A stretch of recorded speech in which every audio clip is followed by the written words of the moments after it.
The Houston Texans didn't have the start to the season that they wanted. They got on track with the most two recent games that they played. How do you build on this?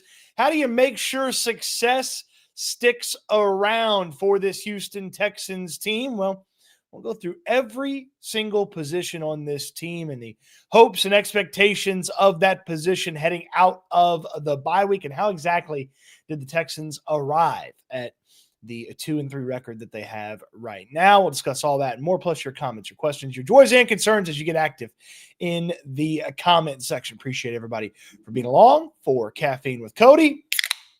A white monster, the caffeine du jour for today.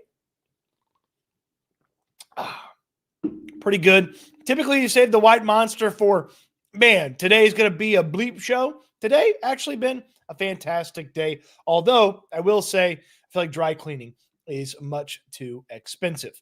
We'll talk about that a little bit later if we desire. So, how did the Texans arrive at this 2-3 record? How disappointing is it to be 2-3 compared to previous and preseason expectations? And then after the 0-3 start, how impressive is it to be 2-3? And then ultimately, what do you expect out of all these various position groups coming out of the bye? We'll go through it, but preseason, and when you played the win-win-loss game, I would feel like most of us went into the bye week with a 3-2 or maybe even a 4-1 record. So getting to the bye week at 2-3 based off of preseason expectations, frankly, not great. It did not look good those first few weeks. It certainly didn't meet the expectations that this defense was going to be an all-world defense, that this offense was going to be much improved over last year, that this offensive line was going to be better than last year's offensive line, that C.J. Stroud was going to be better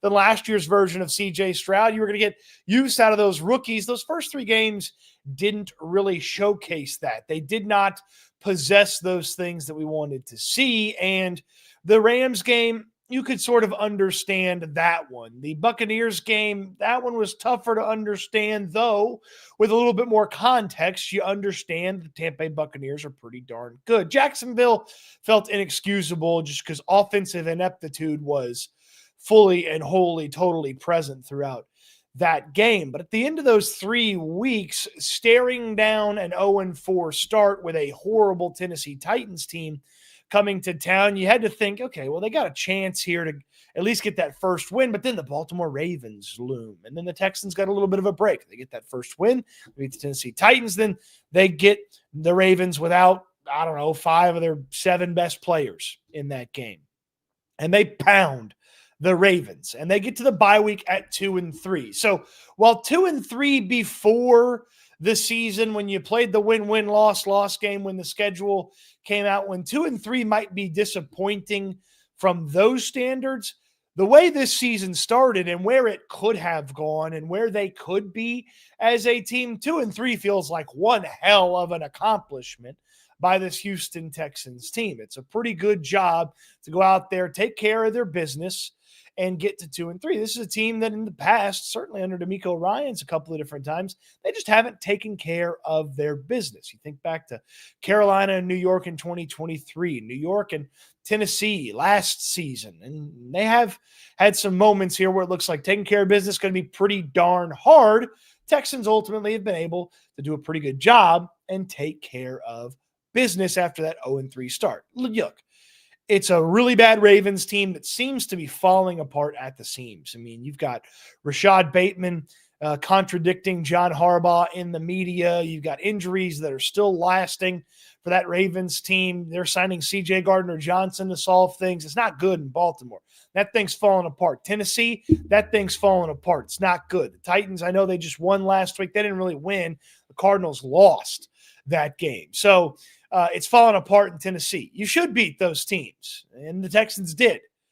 And those 2 games matter a lot because they're the 2 most recent games. They're the 2 wins the Texans have. And within those games, they showcased stuff that we hoped to see in those first 3 games. They showcased elite defense. They showcased the ability to really just put the clamps on an opposing offense and smother it over the course of 60 minutes of a football game. They showed the ability to protect the quarterback. They showed the ability to get the ball out to playmakers, both young and familiar in this offense. They showed the ability to be consistent on offense. They displayed creativity on offense. And I get it. Those two opponents, you should be able to showcase those. Those two games, that Baltimore Ravens victory, that Tennessee Titans victory, it means nothing if the Houston Texans don't build on those. If they don't come out of this bye week and go to Monday Night Football in Seattle and take care of the Seattle Seahawks and look good doing it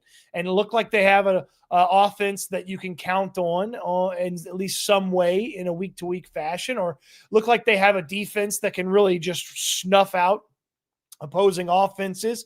If they don't build on these 2 wins, then these 2 wins won't matter in the grand scheme of things. We'll look back and be like, thank God they played those teams because they got a couple of victories here. This upcoming schedule that the Texans have, it is not easy, but it's not filled with world beaters either. You look at what the Texans have in the next 4 weeks. They've got a Monday Night Football affair with the Seattle Seahawks, and then 3 straight home games, and then a trip to Nashville to take on the Tennessee Titans. And you look at that 5-game stretch. After a 2-3 start, if you go 3-2 and you get to, say, 5-5, it's a pretty good recovery, and then you've got a little bit of a sprint there to the rest of the season. But if that 5-game stretch, you go 4-1, my God, if they put together a 5-game win streak out of the bye, how impressed would you be with this Texans team? Now, I don't expect 4-1 or a 5-game win streak coming out of the bye week, but if they did that, it would be a massive turnaround, and it would be that inflection point in that game against the Tennessee Titans that C.J. Stroud talked about. Stroud talked about it. He said, look, it felt like we turned a corner. It felt like we figured things out. We got the offense going. And he likened it to 2023 when he hit a big play to Tank Dell in Jacksonville and everything kind of clicked. Neo could see everything in the numbers, in the matrix, so to speak, or he took the correct pill and understood the world. That's what C.J. Stroud likened that big play to Nico Collins, and it's looked like that. But none of it matters if you don't build on it. So what do you need to see out of these different players, position groups, to build on it? What does building on it look like? What does success look like coming out of the bye week and for the rest of the season? Well, we will answer that question here in just a moment, right after I tell you about my friends at Sleeper. Sleeper, the best way to play daily fantasy. Daily fantasy is so easy to play with Sleeper. It's a great scores app as well. So download the Sleeper app, and when you get signed up with my code STOOTS, STOOTS, and you'll get a deposit match up to $100. You put in 50, you get 50. Put in 100, get 100. And you can put together daily fantasy predictions. You're just predicting more or less on any given stat. And then when you put those predictions together, you can multiply your entry fee. If you get them all correct, heck, sometimes you can 100 times your entry fee. Wouldn't you like to turn $5 into 100 or $5 into 500? Okay, you can do that with Sleeper and Daily Fantasy. And if you're like, I don't know about this Sleeper thing, Cody, I don't know how to do it. I don't want to put my money in there yet. Great. You get a free $20 entry when you use my code STOOTS as well, STOOTS, a free $20 entry.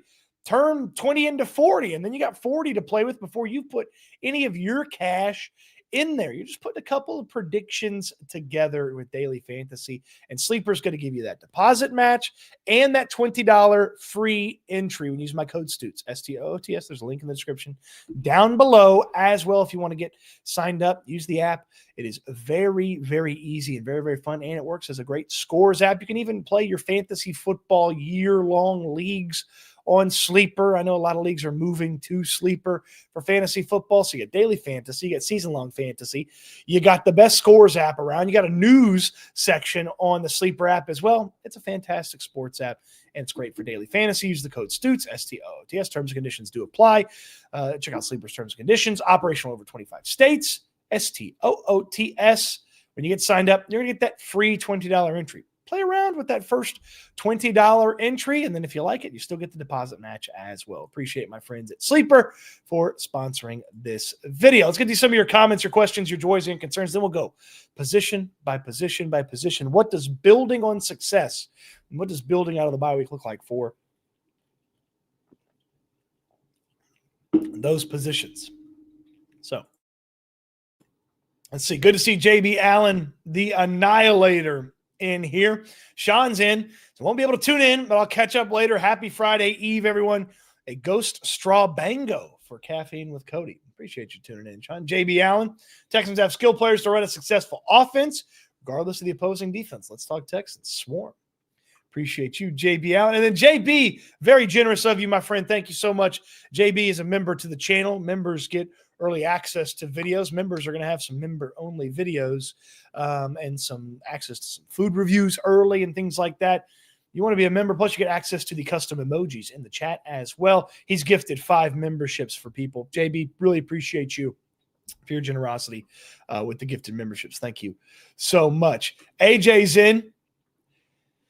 Good morning, everyone. Celebratory Starbucks in honor of the Junkies getting bounced from the playoffs. What a beautiful morning. AJ, a big Red Sox fan, and, of course, a big Texans fan as well. Bubba Homeschool, he's been touting the 14-3 train since the 0-3 start. And, well, Bubba, you're more right than everybody else up to this point, I suppose. Kenneth, good to see you. Ashton, good to see you. He likes the blue low-carb monster. Yeah, I can't do the full sugar monsters anymore. They make me bug out even more than a regular monster does. So I got to do the zero sugars.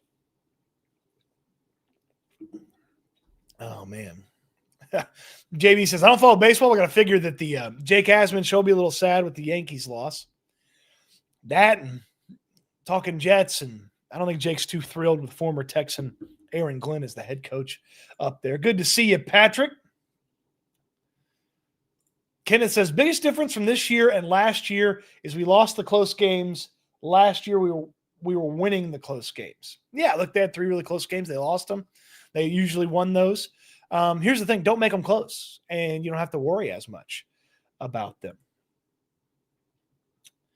JB with some good advice. Smash that like button. Good to see my buddy Ruben in here. Appreciate you checking us out, whatever. Esco, he's a member of the channel. Good to see you. Von Clutch, Cody, did you drink your milk today? Milk is good for your bones. And I've had enough milk this week with the milk, apple cider vinegar, lime Gatorade thing I had to drink earlier this week. So I've had enough of that. Calculon, good to see you. Bubba Homeschool for the Titans game. Tickets as low as $23. You know, it wouldn't be the worst thing in the world to mosey on up to Nashville and take a gander at what the Texans have in person. Kenneth Coleman says 4-1 out of the bye. Whoa, that'd be nice. Wouldn't it be nice? 4-1 out of the bye. That'd get you to 6-4. My goodness, 6-4 headed into that Buffalo Bills Thursday night football game. That'd be fun, man. That'd be fun. Bubba says, I've been saying for weeks we start 1-3, then win 7 straight. Mark my words. We'll all be remembering where we were when Bubba Homeschool said that. Sean says, 7 a.m. in Vegas. I know Landry's about to order a drink from the bar. Yeah, you don't have to wait till 7 a.m. You got to drink anytime in the old Vegas Esco. Goat's milk's better for you, but expensive. I'm gonna pass on the goat's milk. I think I'm sure it's very good for you, but I'm gonna pass. Calculon. Indian Jags were elevated to trip up the Texans this year. Divisional championship game this year. Hopefully win it. Super Bowl a lock next year. A few subs and ads this offseason book market. Well, I'll remember where we were when Calculon called the Super Bowl last year. Bubba Homeschool got a sub from JB Allen, the Annihilator. Appreciate you, JB, man. Thank you. Thank you. Doyle's in the doctor's office. Uh-oh. I hope you've taken somebody. You're not in there for yourself. That'd be not good. That'd be not good. MK Adams from across the pond. Appreciate you for checking in. JB Allen with a question. Do you believe we'll see Trent Brown start games this season? Also, do you see a scenario where former Texans quarterback Deshaun Watson starts a game this season for Cleveland? I hope we don't see Trent Brown start. That means somebody got hurt, and then they had to put Trent Brown in there. I don't want to see Trent Brown start, but if they had to, they could. I can't say, like, I think this guy's going to get hurt. It stands to reason that most teams aren't going to have 17 games of the tackles they want to have out there. They're going to have to put some backups out there. So I think there is a chance, yes. I don't want him to start, though. Titus Howard's missed games, I think, every season. So at some point, there's a chance for Trent Brown. But I don't want him to. And then for Deshaun Watson, I don't think they want to play him. I think they would like to just maybe pay him and have him go away. I don't think they want to play him. It doesn't feel like he's, a very good teammate. Like, it's not like he's like rehabbing at the facility, like trying to get back, ready to go. You know what I mean? Good luck on the blood pressure, man. Good luck on the blood pressure. Well, I hope that at least there's no Texans game to spike it this week. So, all right, let's get to some of these position groups, some of these players coming out of the bye week. How do they elevate? How do they change things? How do they go to the next level? What do they need to do to keep things steady and going? Let's start with the quarterback. Let's start with C.J. Stroud. Now, Stroud has had a pretty decent start to the season, all things considered. He dealt with quite a bit of challenge in the first 3 games. The offensive line had some issues. The offense didn't really click. It wasn't really all together, put together. But then the last 5 quarters of football that he's played is about the best 5 quarters anybody's played in football here in the past few weeks. You think about what he did in that 4th quarter of the Tennessee Titans game and how he operated that offense and how he made things move there in the 4th quarter. He was 5 of 6 for 66 yards and 2 touchdowns. They also scored another touchdown. Okay, so 5 of 6 for 66 yards and 2 touchdowns. Now add that in to what he was able to do there in the game for the Baltimore Ravens. So 5 of 6. You add that to 23 of 27. So he goes for 28 of 33 for 310 yards, 6 touchdowns, and then a 7th touchdown scoring drive because Woody Marks ran one in, and a few field goals mixed in there. Over the last 5 quarters of football, C.J. Stroud has thrown for 6 touchdowns, 310 yards, has a completion percentage that's freaking sky high, and has led another touchdown drive and numerous field goal drives. That's about as good as anybody's playing in football right now. How do you build on it? How do you capture that and take that forward? Well, I think the big thing coming out of what you saw in Baltimore and that end of the Titans game is confidence. He looked confident. Stroud looked like he knew the answers to the test as he was taking the test. He looked like he had the vision of what the defense was going to do and where to put the football. He was willing to take a check down. He was willing to take a chance. He was really good when he took a chance. I think about the rocket over the middle for a touchdown to Nico Collins. I think about some of the other over the middle things that he threw. He was willing to stand in the pocket and deliver. Stand and deliver had not been a constant for C.J. Stroud in his time where the Texans were struggling over on offense, but he stood and delivered over these past 5 quarters of football. And I think about those things, and it's very easy to say, carry that into Seattle. It's hard to do, but it's easy to say. Confidence is key for C.J. Stroud. When he gets rolling, it really builds on itself to a really nice crescendo. We saw it in the Baltimore Ravens game. He started hot and never really looked back for the rest of the game. And even when there was a hiccup, like, an offensive pass interference in the end zone, the Texans were still able to score a touchdown in that drive, whereas in 2024, that was definitely a field goal. In the first 3 games of the year, that was definitely a field goal. So Stroud, the confidence and building in his confidence and building on it, this guy is elite when he's feeling good and he's got it going. So get it going as fast as you can. Part of that's Nick Caley. You got to operate to a point where you can get C.J. Stroud growing. Maybe it's a couple of really nice early plays. I think about that first drive and just staying on track and no real negative plays on that first drive. call the game so that Stroud gets moving. He's got that. And then the toughness and willingness to take some hits, stand in the pocket, deliver. This offensive line's done a solid job. They could be a little bit better, but there's going to be games where they have hiccups and Stroud's going to get beat up a little bit. Okay, that's when the cape has to come on. You got to have Superman's durability, and you got to go out there and just make plays at the quarterback spot. Coming out of the bye week, I want CJ Stroud's confidence to stay high. I want it to be present early in games, and I want him to continue to be efficient with the football. And then when we need to see, because we'll need to see it at some point, when we need to see Superman put the cape on, well, I hope Clark Kent throws those glasses off. And I hope when he rips open that shirt, it's not the S logo, it's a 7, and it's a Texans jersey. Okay? So when we need to see Superman from CJ Stroud, I hope he has the ability to access it. The running game. How does this rushing attack, the running game, continue to build on what we saw? And we've seen two very different things here the past 2 weeks.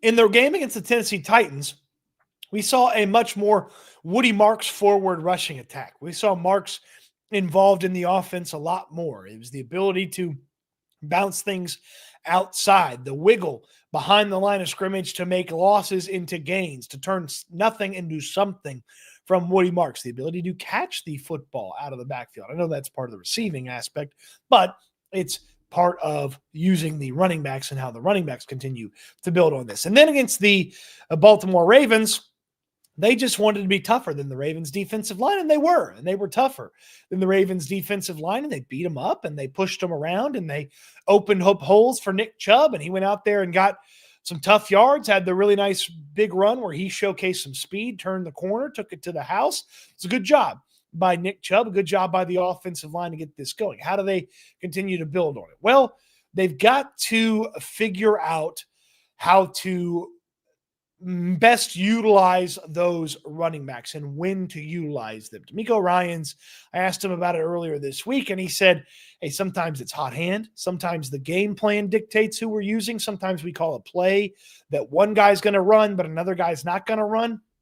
But it's going to be dependent on what they need out of the situation. So further fine-tuning the situational football for these running backs is going to be a really important and a really key aspect of what the Texans are doing from the ground game. They've also got to have those extra players. We obviously know about the big five guys up front, the big uglies on the offensive line, and I say big uglies affectionately. But you got to get those ancillary? You got to get those extra players that aren't offensive linemen on board and continue to be on board. You watch that game against the Baltimore Ravens, and you go watch 86 out there on the edge where he climbs up to the next level. He starts on one guy, and then Dalton Schultz gets out there and hits a linebacker, or maybe it was a safety, and opens things up for guys to go down the line, down the sideline.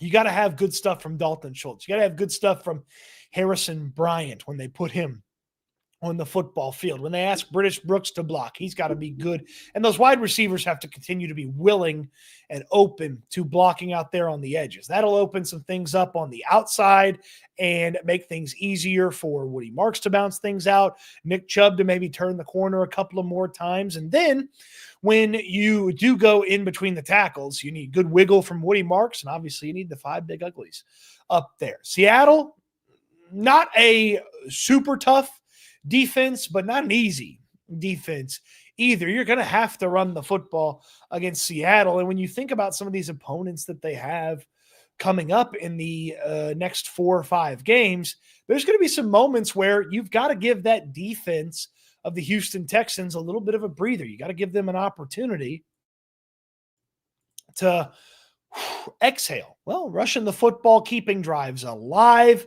eating some clock here and there. It's going to be essential for the Houston Texans coming out of the bye week. I actually feel like there's a little bit more to this rushing attack. Just like I feel like there could be more to what CJ Stroud did. I feel like there's a little bit more from this rushing attack that we can see here in the coming weeks. The wideouts.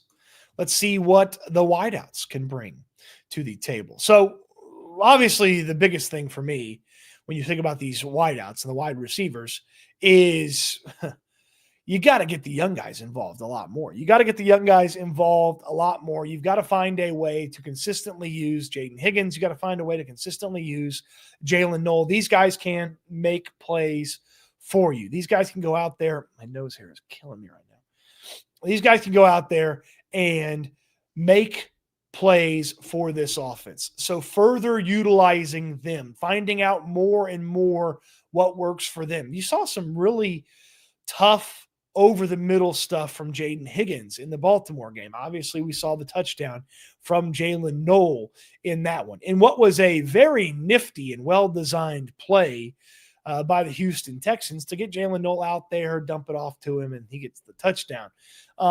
The wide receivers also need to continue to do what these other guys do well. Nico Collins on in-breaking routes, okay? Didn't see it as much the first 3 weeks. Saw it more in week 4. Saw it a ton in week 5. Getting Collins over the middle beyond the 5-6 yard mark.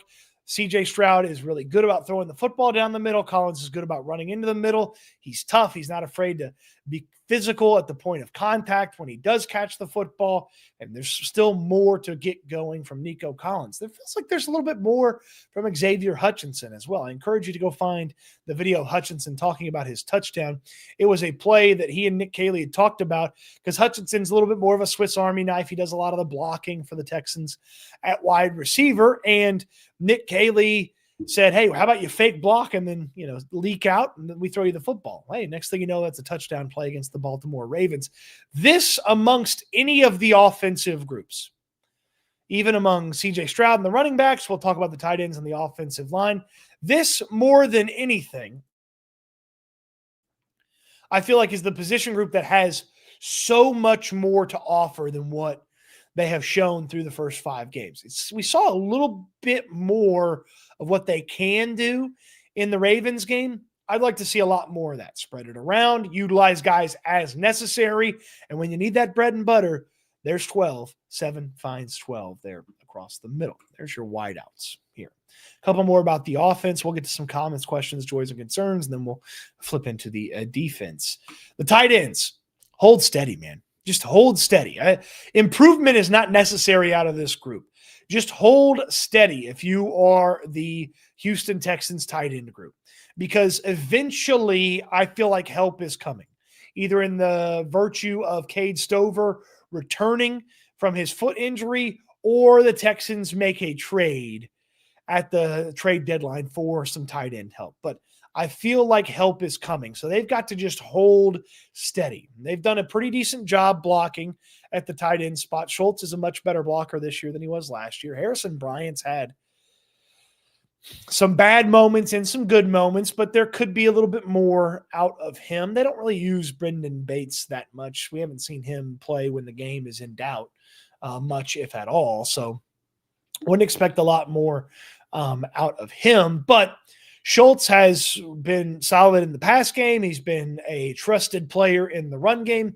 Continue to do those things. Do a little bit more of that if you're the tight end group. They've just got to hold steady at tight end. They can't drop their performance, but you can't expect or hope a whole lot more of what they've done up to this point. And Schultz, from a receiving standpoint in this Ravens game, he had a catch on first down for 9 yards, so he set up a 2nd and 1 for the Texans. And then the other 4 catches he had, all went for first downs, including a couple of double-digit yardages. So Schultz is fine in the receiving game. Obviously, if they had Stover, you'd feel a little bit more. You feel like they could add to what they have right now, but hold steady at tight end would be my thing for the Houston Texans. And you don't have to expect too much of a improvement jump,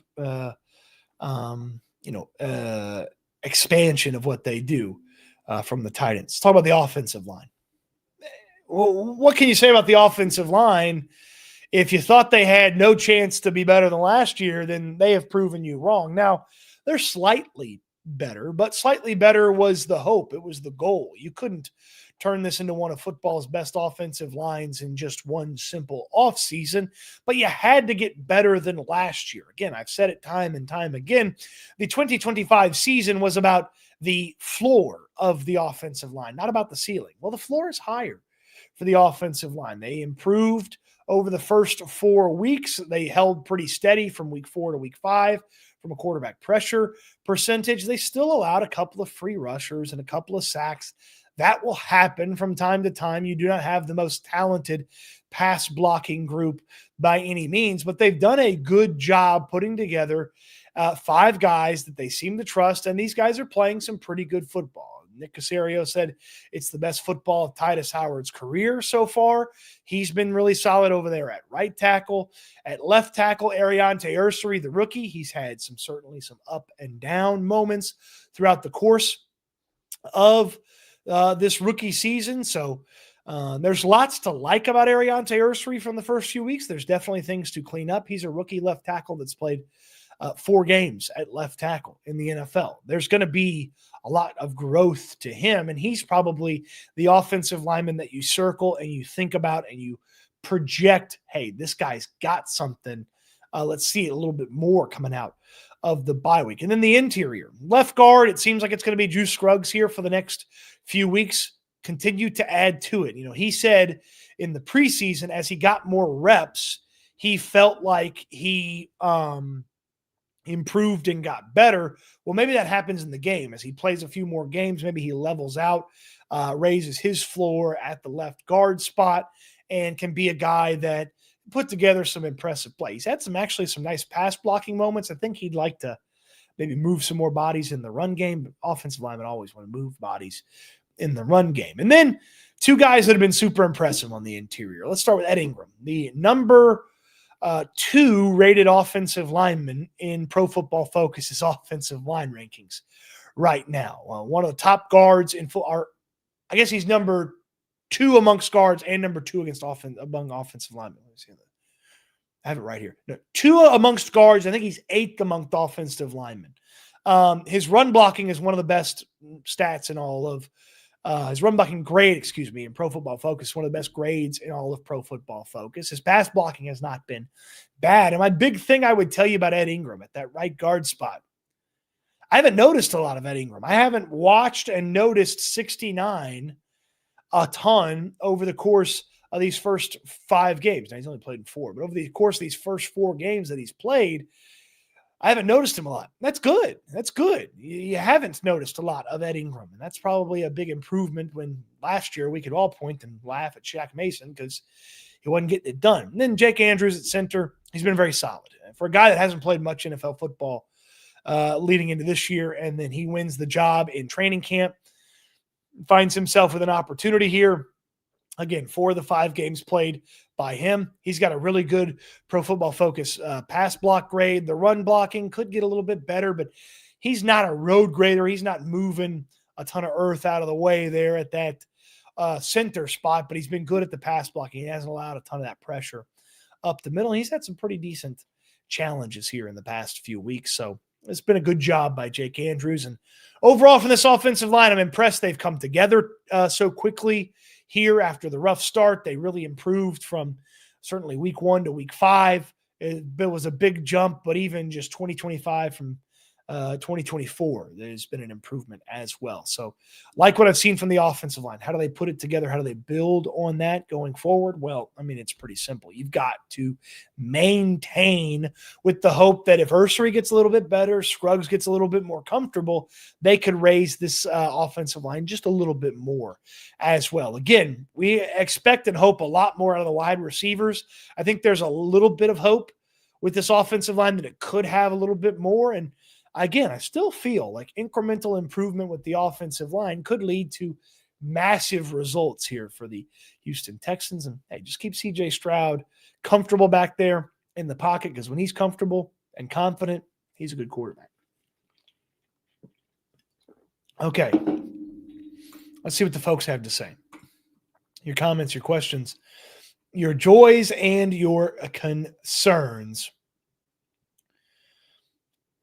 Let's see. Doyle's going to Monday Night Football. Seattle trip for Doyle. That'll be fun, man. That'll be fun.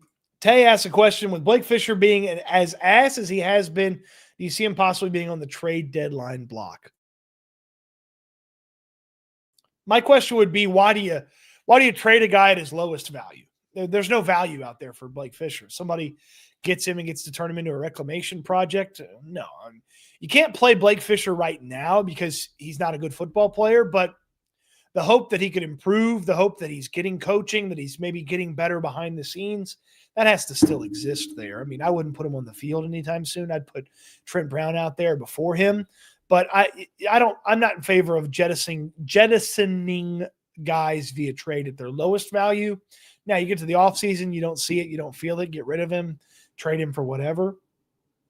But right now, I would not move on from Blake Fisher. Calculon's in North Dakota, but the weather's nice up there. DQ's going to Seattle. Kane's in. Appreciate you.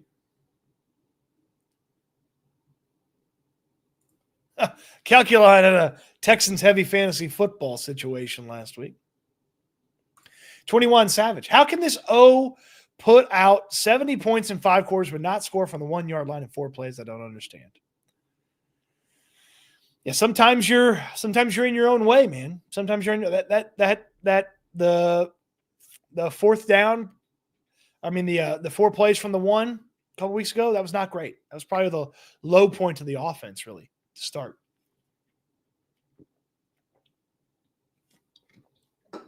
I don't get it either, 21. I always have to say CJ Stroud like I say L.A. Knight. Yeah. CJ Stroud.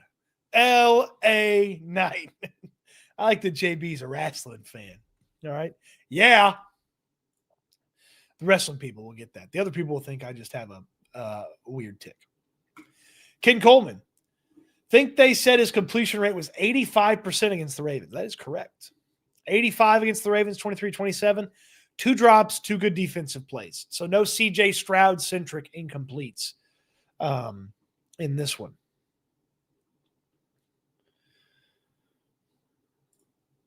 Patrick, SNL repping in Seattle. Yeah, there'd be a bunch of SNL folks in Seattle, it seems.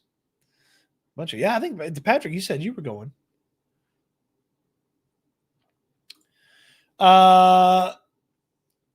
Mustard Paper. Cody, you remember Antonio Smith, the Ninja, played for the Texans? I got a signed jersey. Of course I remember Antonio Smith from the Shaolin Temple, as he said one time on a Sunday Night Football intro. Or was it Monday Night Football? Whichever one they do. I think it's Sunday Night Football. Yeah, Shaolin Temple. Yeah, fun celebration. Antonio Smith had a nice few years for the Texans. DQ, Nick Chubb ain't lost a step yet. Well, I mean, he's not Cleveland Nick Chubb, but he's better than the Nick Chubb that I thought they were getting when I first saw him in training camp. He's certainly rounded into form and as a useful football player. I still want more Woody Marks, though. Still want more Woody Marks. Calculon. Number 7, running 35 to 55 yards could help the defense close up to the line, opening up the middle. Yeah, I mean, look, the threat that Stroud could take off is something the defenses are going to have to account for. And until they account for it, it's going to be super profitable for the Texans offensively. And if they don't account for it, CJ Stroud will keep doing it. When they do start accounting for it, it will open things up for the Texans. Out of you, 890. Hey, Cody, any news on new stickers coming? I still have my Good Vibes sticker on my doorway. Ooh. Out of you, I'm glad you asked. We are working on some new stickers. We'll get the reprints of the SNL and Houston football stickers, and then we'll get some more new designs. Let's see. I think we'll probably do another era Good Vibes run. And there's some more sticker ideas in the hopper.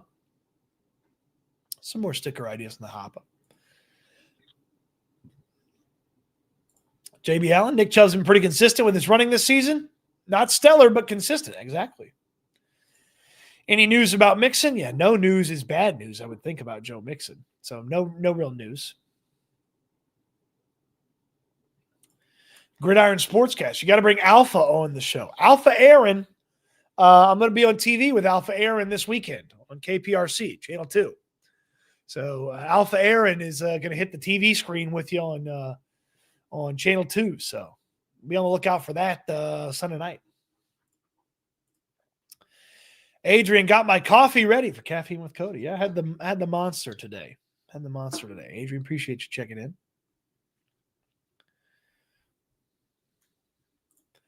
Cody, what are your views on Caserio calling Noel's celebration asinine? That seemed like a harsh word towards the rookie receiver. Has there been backlash from that comment that you've heard?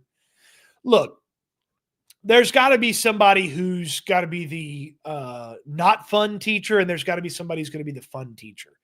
DeMeco Ryans is the fun teacher, okay? DeMeco Ryans told the offense, have celebrations ready when you get in there. Well, Jalen Noel had one ready. It was the Baltimore Ravens legendary linebacker Ray Lewis's squirrel dance, okay? He had one ready. And then you got to have the not fun teacher, the administration. Mr. Noel, you can't be dancing in the hallways, Mr. Noel. To me, it's harmless. If you don't want guys celebrating on your field, don't let them in the end zone. That would be what I say. And it's not something that Nick Caserio would do. And so I'm sure he finds it unappealing. I did not hear this comment. I've got to imagine he brought it up when he was with Sean and Seth, but I didn't hear him say that. I think not a big deal. Not a big deal. Patrick, Dalton Schultz was laying blocks during the Ravens game. We need to figure out how to keep him in contract years. Well, constant contract year Dalton Schultz. Wouldn't that be nice? Esco, which tight end would you trade for, Cody?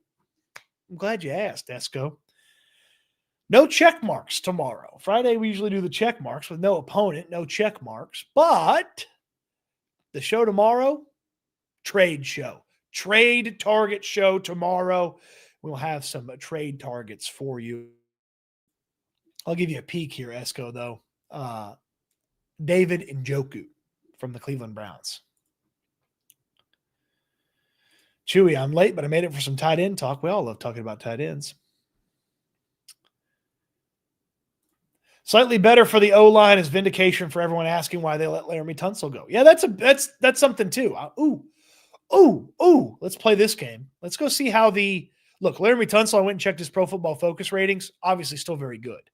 But let's see how the overall offensive line of the Commies looks compared to the Texans in some various stats. QB pressure rate.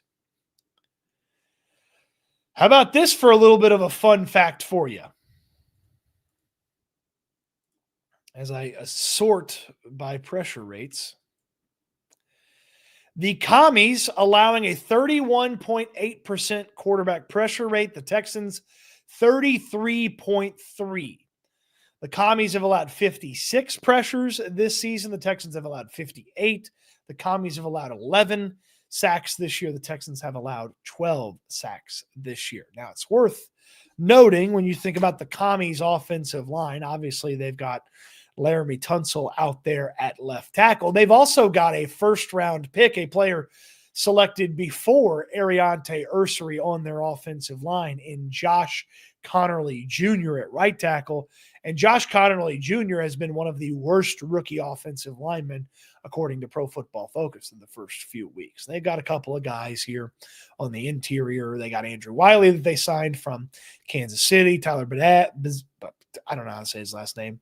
There's their center.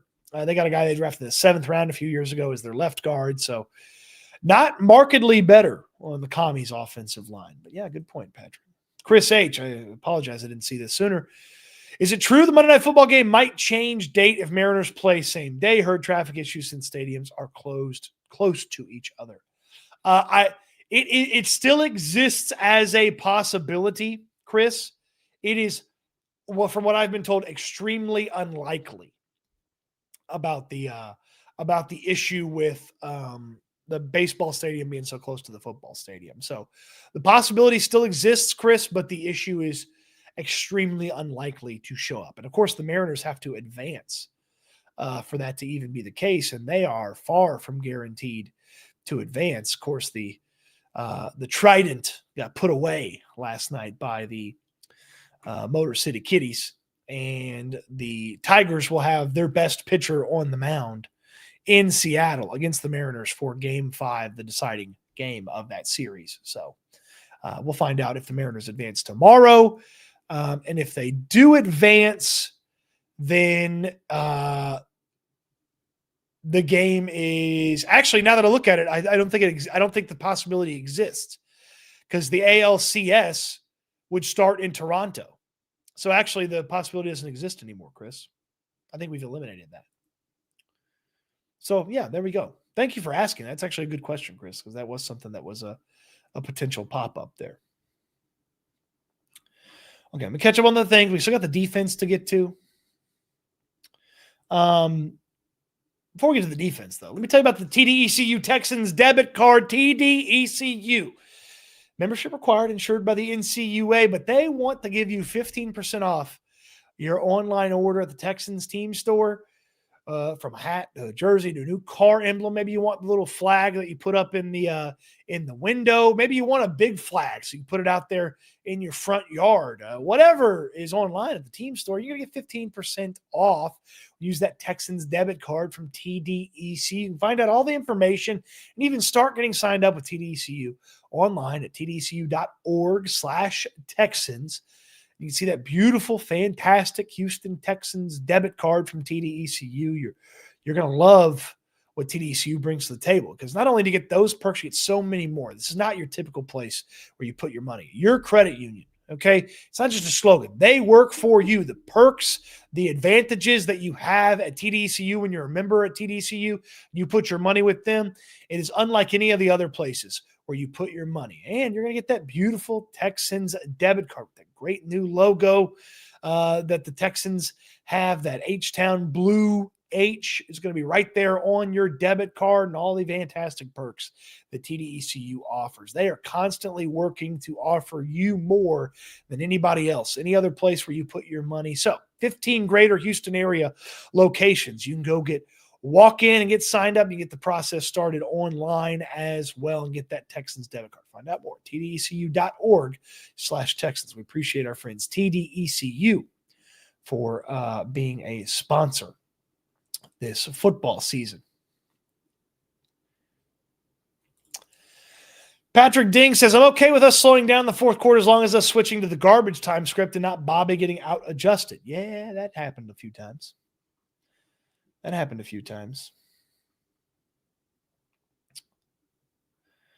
Let's see here.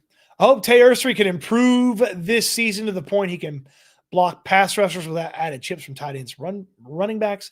Yeah, look, you're always going to need a little bit of extra for tackles. The best athletes on the field are defensive ends. I truly believe that. I believe they're the best athletes on the field. You have 300-plus pound human beings that run 4.5, 4.6. They're strong as an ox. I think they're best athletes. You're going to need guys to help them from time to time. You know, when you try to block them, you've got to go backwards when you're trying to block them. So you're going to have to, but yeah, it'd be nice if you could put him on an island more than you do now. And that's the hope and the goal, is that he grows into island status. Bubba Homeschool wants more British Brooks at fullback. Don't we all? Don't we all? Patrick says we could trade Blake Fisher for another safety that we release after a couple of weeks. Yeah, don't do that. Don't do that. The AFC South show is here. What up, Stoots? Great show today. Thank you, AFC South show. Buddy, could you envision Trent Brown coming in as the extra lineman role that Blake Fisher's been filling? No, you don't need to do that. Fisher's doing it fine. You don't need to do that. Cody, does CJ look like a $60 million quarterback right now? Let me do the Nick Caserio. We'll talk about that in the offseason. Talking about it now is silly. I'm kidding. I wouldn't pay him yet, but he puts together more great games than not. You'd have to have the conversation about making him a $60 million a year quarterback in the offseason. Hugo says Tank Dell by week 10. Hugo, I'm sorry. I don't believe that's going to be the case. Stoots, do you think the defense matches up well against Seattle? I actually do. I feel like this is a defense that's going to kind of bully their offensive line a little bit. And accounting for Jackson Smith and Jigba is going to be tough, but if he plays outside, I like Lassiter and Stingley's chances. So Tyler and Hugo both want Breece Hall. That name might pop up on the trade show tomorrow. Daniel, defense stays healthy, offense scores points, O-line keeps Stroud clean, recipe for the Super Bowl. I mean, I don't hate the idea. It sounds simplistic, but, you're not wrong. You're not wrong. Two fried. How many false starts does Laramie Tunsil have? Okay, I can find out for you. Let's see. NFLpenalties.com. Who is the most penalized player in all of football? It is Jawan Taylor from Kansas City. He has 7 penalties. Titus Howard at right tackle has 4 penalties. Oh, where is Laramie Tunsil? There he is. Tunsil has 3 penalties. He's been charged with 6, but only 3 have stuck. So 3 holdings, only 1 false start, an illegal use of hands, and an eligible player downfield. So 3 accepted penalties, 6 thrown flags on him. So just 3 penalties from Laramie Tunsil so far this season. It is a contract year, kind of, sort of, though, for Laramie Tunsil, so he's probably on his best behavior. So, okay, we've gone through the offense here. Talk about the defense building out of the bye week. What's next for the defensive line? What do they bring to the table? What can they do to improve on what they've already brought together? Well, I think really it's just about continuing to finish things. If you're the Texans edge rushers, the defensive tackles, there may be a pretty clear ceiling for them when it comes to that, but Will Anderson's playing like one of the best football players in all of football. He's got the highest splash play percentage in all of football, which is basically a guy who just comes in there and blows stuff up. Essentially, his pass rush win rate is the second highest in all of football. He's winning 33% of the time, according to ESPN's Edge pass rush win rate rankings, which is really hard to say fast, but you get my drift. So he's had some really good success there. And he's showing up a little bit more in the run game and helping out in the run game. Obviously, Danielle Hunter's fantastic. Danielle Hunter's in the pass rush win rate rankings. He's number 8 on the list. He's winning 25% of the time. And then that's ESPN's stat. When you flip it over to next gen stats and you go to quarterback pressure rate amongst the top players, the most quarterback pressures in football is Nick Bonito at 31. Will Anderson's got 26. His quarterback pressure rate percentage is 20.8. So he's been really good so far. And that sack rate for Will Anderson, 2.4% is the sack rate. Now, why do I bring that up? Because the sack rate is how often he turns a pass rush into a sack, obviously. It was 3.2% last year. So if he converts at last year's rate, he's even more dominant than he already has been. Now, what do you need from the defensive line outside of Will Anderson? Well, the interior could use some consistency. Well, Tommy Togiai's going to get more cracks at this thing, so a little bit more Tommy Togiai. Tim Settle's had a really nice start to the season. I felt like he's had some really solid moments. He had the pass breakup on 4th down a couple of weeks ago. He had that really nice play that got wiped out via penalty where he just bull rushed Tyler Linderbaum into Cooper Rush, and Rush fell down, and it was a sack. So Settle's had some really nice moments. Sheldon Rankins is Mr. Consistency. You sprinkle in Mario Edwards. He had a really nice play against Cooper Rush and the Baltimore Ravens, cleaning up what Will Anderson and Danielle Hunter brought to the table. What do you want out of the defensive line? Keep doing exactly what you've been doing and just have Will Anderson turn some of those pass rushes into sacks, and you'll be off to the races. It'll be fantastic here from the defensive line. Not a whole lot more you can ask out of them. What do you want out of the linebackers? How about just a little bit more tackling consistency? Really, that's not a big ask for the linebackers, but just a little bit more from the tackling consistency here from the linebackers. Just tackle a little bit better than you have been, and you'll be well on your way. I like the mix of Azeez Al-Shire, Henry To'o, and EJ Speed. Maybe, just maybe, eventually they'll mix in some Christian Harris. You don't have to if those three guys are getting it done, but just a little bit better tackling prowess from the linebackers, and you'll be A-OK. Cornerbacks, hold the fort until reinforcements get here. Jalen Smith will be back at some point. I really liked what Smith was able to do in the preseason. Him being the backup corner on the outside instead of Sherman Smith will be something that is going to be very exciting and a big positive here.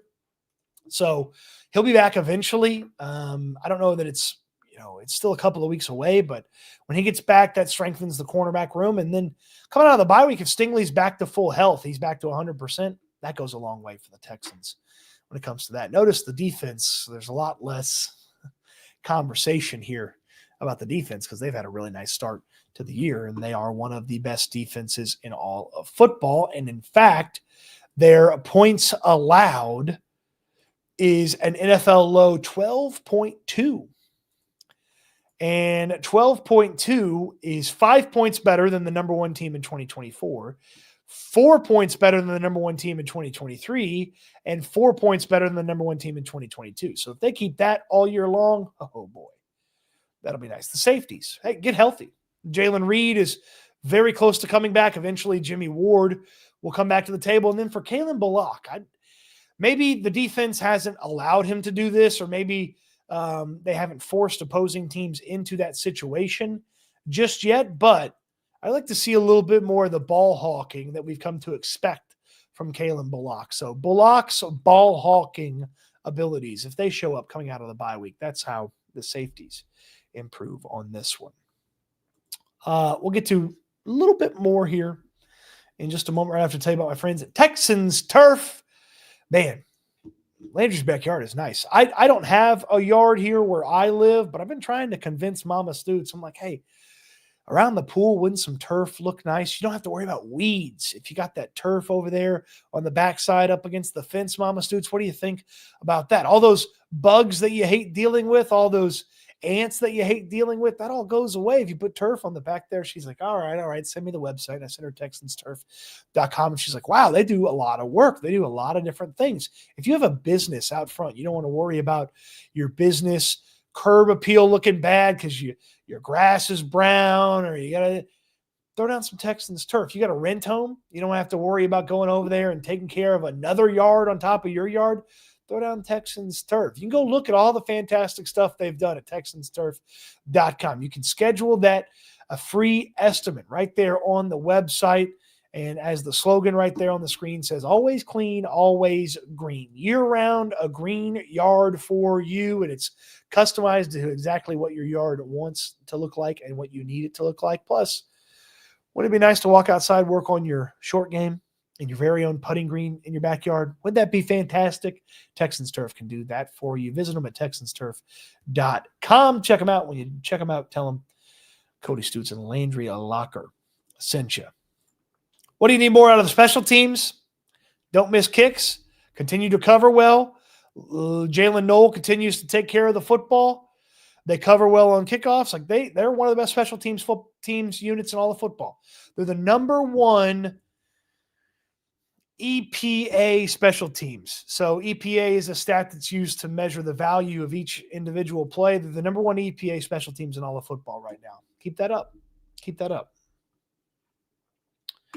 Defensive play calling. Let's see what Matt Burke can do if he continues to call the plays. I think eventually most of us are comfortable with D'Amico Ryans taking over the duties again. But until then, Matt Burke's done a pretty nice job for 2 games. Just maybe have a couple of the blitzes get home more often than they have been getting home when it comes to defensive play calling. And finally, the offensive play calling. This is the big one. This is the one where if you said, Cody, your build scenario coming out of the bye week, which of these ones would you want to have be successful? This. Nick Caley's got to continue to evolve. He's got to continue to get his quarterback in a rhythm, get his offense in a rhythm, execute on plays that guys are comfortable operating. Adjust, evolve. When stuff doesn't work, take it out until it does work, till he can retune it, fine-tune it, retool it, get it back in there. What is working, give us more. Get deeper into the playbook. Showcase more and more of what made me excited to have Nick Caley as the offensive coordinator of the Houston Texans. It's looked a lot better the last couple of weeks than it has the first few weeks of the season. And it feels to me like the Houston Texans went in there and pulled him out of the box, got him out of that Patriots offense box and got him into a comfort level with the guys that he has, doing things that they do well, like to do, and execute on a consistent and in-rhythm basis. If Nick Caley continues to grow, you have the makings of a really impressive and fun offensive coordinator. If he falls back into the Patriots box trap, you've got to figure out a way to keep him out of that. And if he gets back in there, you got to get him out of there as soon as possible. Because what we saw in the first 3 weeks was not good enough from the offensive coordinator. The offensive staff, coaching those guys up in the system in the first 3 weeks was not good enough. It got better in week 4. It got certainly better in week 5. That has to continue. When they have mistakes, they've got to fine-tune and adjust. When they have things that are working, they've got to continue to build on those things. And if they do, this is going to be a very dangerous offense. If they can do some of the things well that they did in Baltimore against other teams on this schedule, especially teams like Seattle, who's got a nice defense, Denver, who's got a nice defense, the Jags, who has a nice defense, even the 49ers defense is pretty decent so far. If they can build on all of that and do those things against those defenses, you're really talking about an offense that can get clicking, get moving, and be a weapon on a week-in, week-out basis that you can count on. Right now, I think we have hope for the offense, but you can't count on the offense right now. But there's hope. And it felt like that was the train at the end of the tunnel, and it was running you over those first 3 weeks. But now you can see the light at the end of the tunnel. If you can get out of that tunnel, get some consistency from this offense on a week-to-week basis, find things that you can count on every single week, that's where the Texans can really take things to the next level and take off after the bye week here in 2025. A couple more comments that will wrap this thing up, and I will head over to a television recording with the fine folks over at KPRC. J.B. Allen, the Annihilator, Breece Hall with Xavier Hutchinson, Jalen Noel, and Jaden Higgins will turn our offense into the ISU light, a la the Philadelphia Eagles defense being Georgia light. Yeah, that'd be very, very, very similar.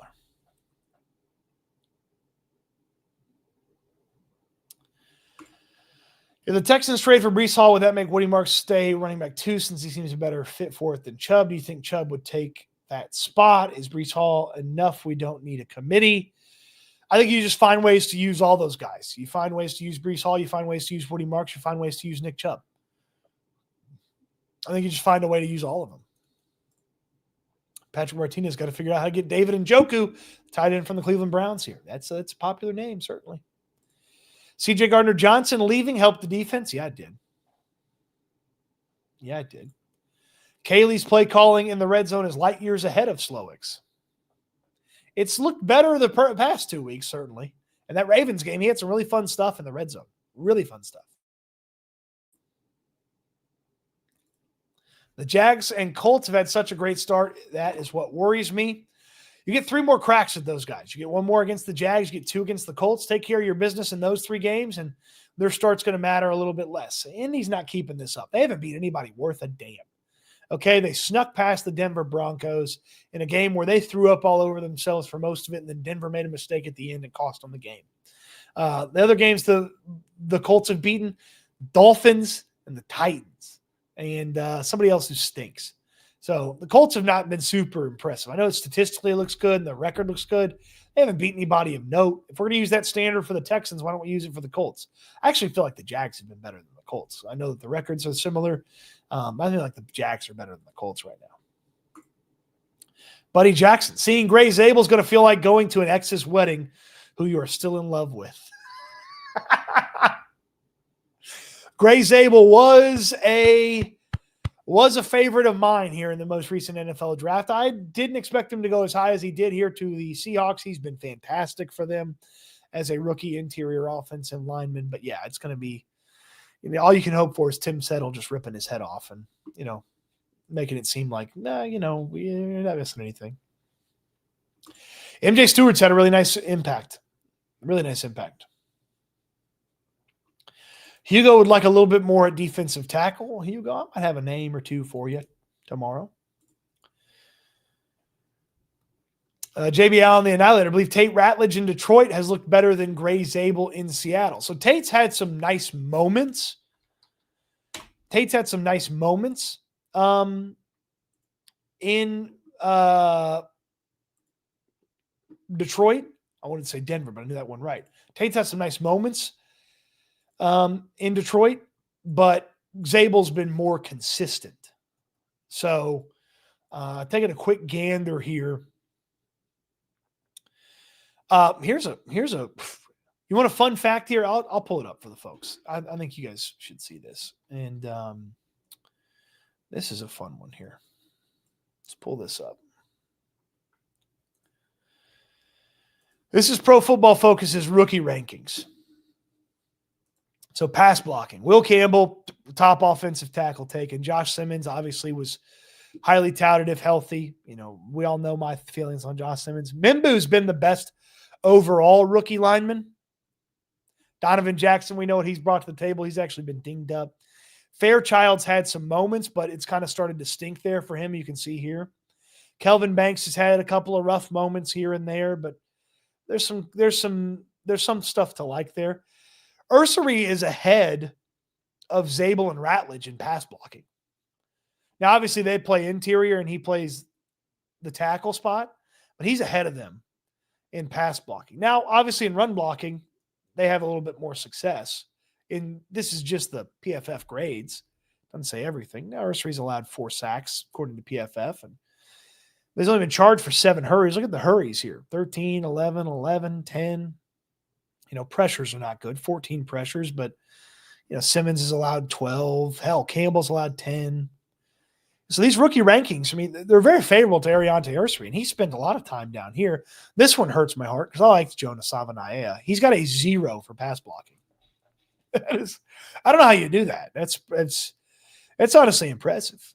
He's got a 0. Booker's had some issues there for Dallas. He's been banged up a little bit, and Connerly's had a lot of issues for Washington. He's been consistently the worst the worst rookie lineman so far that's played a lot.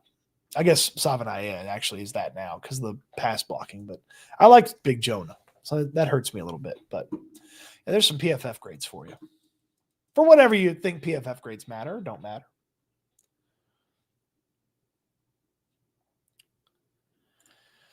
JB Allen, now later, it'd be epic if Jeffrey Simmons in Tennessee or Quinn Williams in the New York was available for a trade. We need to give Will Anderson a dominant defensive tackle lineup next to.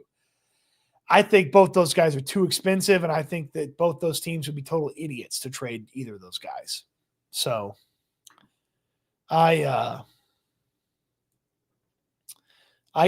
can't see either of those guys. Stingley can really use this early buy. Yeah, he gets healthy. I'm excited. Esco's excited to see the rookies, Jalen Reed and Jalen Smith. Spelled differently, by the way. Oh, JB Allen, sorry about that. Still waiting on that Discord channel. We'll see. We'll see, JB. We'll see. I got to find somebody that can moderate it, because I'm still kind of new to the whole Discord world. But I'll see what I can do, JB.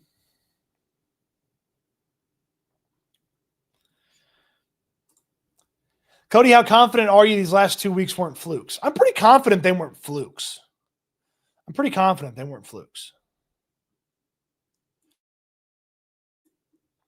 I liked some of the stuff that seems replicable against whatever the opponent is going to be. So I'm pretty confident they weren't flukes. Adrian asks, Cody, what do you think about the Jags getting Newsome for Campbell? Very strange trade. They had already paid Campbell, and then they moved on from him. That's never good when you pay a guy and then you want to trade him for a guy that's unpaid. Maybe they liked Newsome and felt more comfortable paying him. Excuse me. Maybe they felt more comfortable paying Newsome if they wanted to pay the money than paying what they had for Campbell. But, yeah, I don't think it matters a ton. Cleveland is trading Njoku. They'd be stupid to keep him. He's a free agent at the end of the year, so unless they extend him. But they've got Harold Fannin Jr. to take his spot. So, why not? Stoots, have you always covered the Texans or you covered another team previously? And have you always been a Texans fan? So I answer the second part first. Yeah, since the Texans came into existence, I was a fan. Absolutely.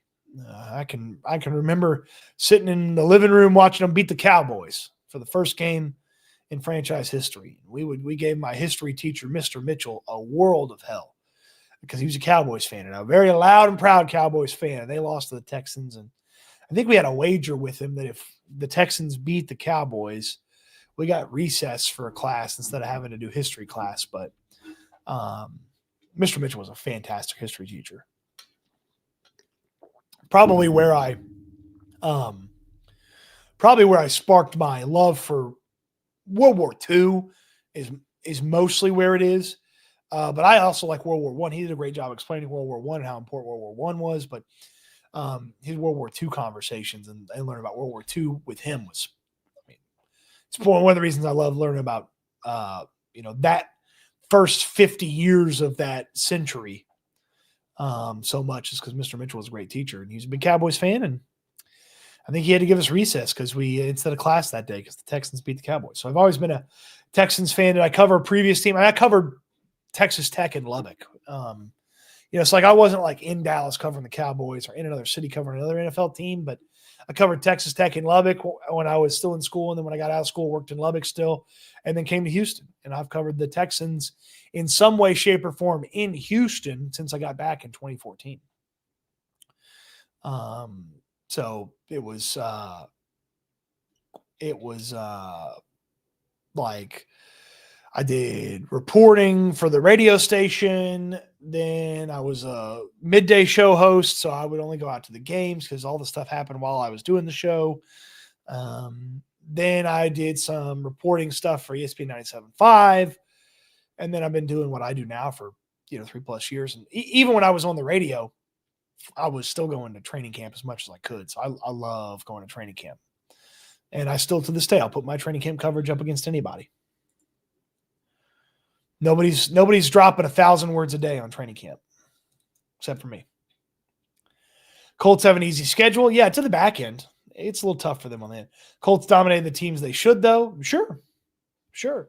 The Texans have too, though, by the way. They dominated the Titans for most of the game defensively, and then the offense got going, and then they dominated the Ravens from the word go.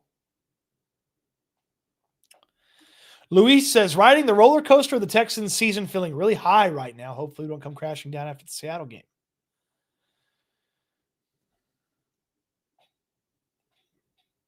Yeah, I mean, you don't want that. Patrick, this is funny. Except we never really dated Gray Zabel. It's just a crush in our head. Yeah, it's like watching your high school crush get married. And you're like, I never talked to her, but, we never dated, but could have been. What could have been, Gray Zabel?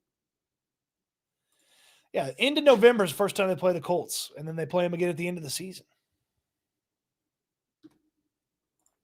DeRhino, damn it, why so early, Stoots? You know I'm a rapper. We don't get up that early. Well, I mean, you can watch from the beginning, It can't be lunch with Cody. That doesn't have the same ring as caffeine with Cody.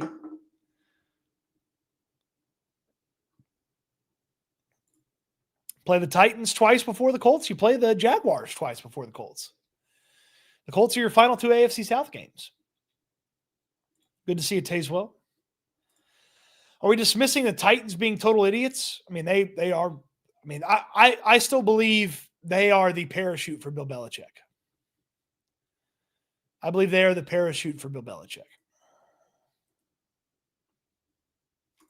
Mike's a big Jalen Reed fan. I'm a big Jalen Reed fan. I know Landry's the biggest Jalen Reed fan. I'm excited to see what Jalen Reed can do, and I would love to see Kalen Bullock and Jalen Reed patrol the secondary for the Houston Texans for the next couple of seasons.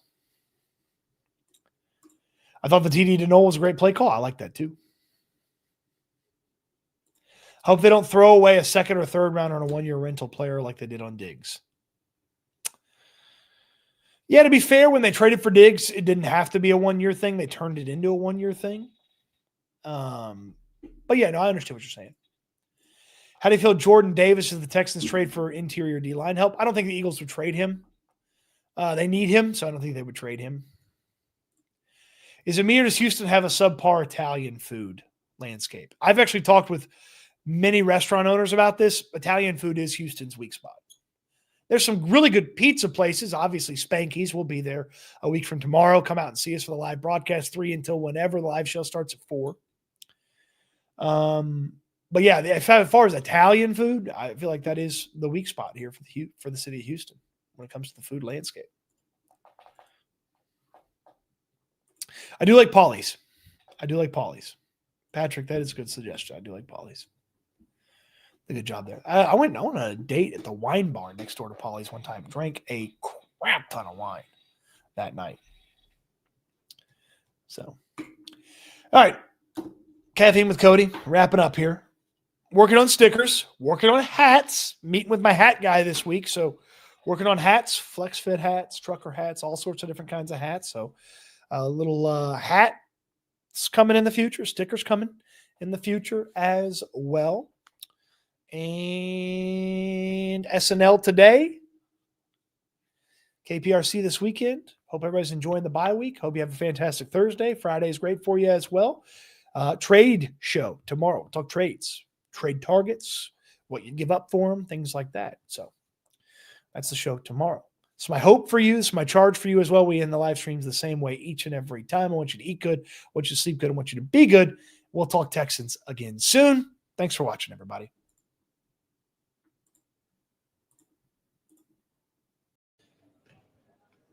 Hip-hoppity, dip-doppity-doo.